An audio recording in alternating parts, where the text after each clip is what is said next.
Another thing that comes up is somebody in my audience said that managers at her work keep trying to coach her to become more of an extrovert.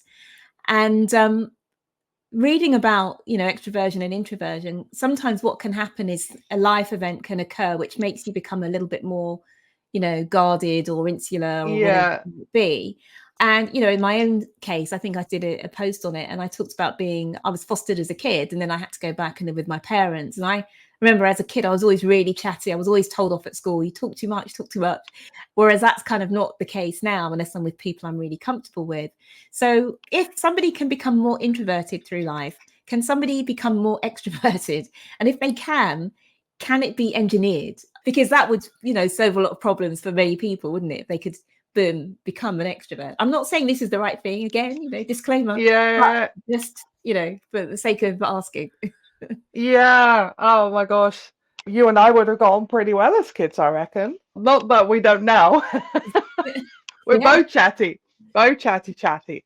What normally happens with a thing like that is like if somebody suddenly it was like chatty. Most like little kids are quite, our natural state is to be kind of curious and chatty and kind of upbeat, right?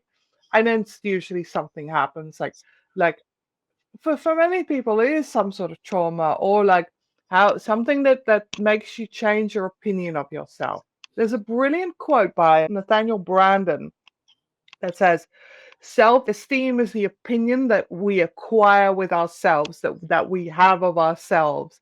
And that can come through like different life events where we go, actually, I'm the kind of person who, or I messed this up and therefore, X. But I don't think you can change what you are. There's a really nice analogy from gardening, actually. There's a famous gardener called Beth Chatto, and she used to say, for those of you who don't know anything about gardening, so you got different types of soils, right? You get a clay soil, a sandy soil, a loamy soil.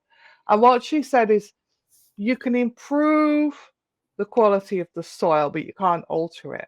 So you can improve the clay soil or the sandy soil, but you can't change its nature. Do you know what I mean? And I think for the person that the questioner, if you are naturally introverted, not because of some sort of trauma, some life event or a series event, if you're naturally introverted, you can't force yourself to become a full-on extrovert. You could try, but I think you're going to end up with some issues because I think you're going to get quite seriously drained and quite tense, and it's not going to be good for your mental health or your physical health. So that's not to say that you can't overcome some of these traumas and the sensitizing events that are often at the heart of what's kind of made you more introverted than you naturally would be.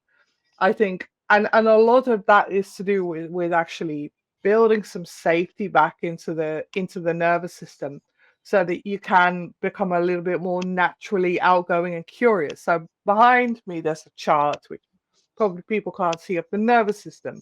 So we've got our natural state is like us, what we are doing now. You and I, we're chatting, right? We feel quite safe. We can be kind of interested in each other's ideas and we can be quite curious and quite outgoing.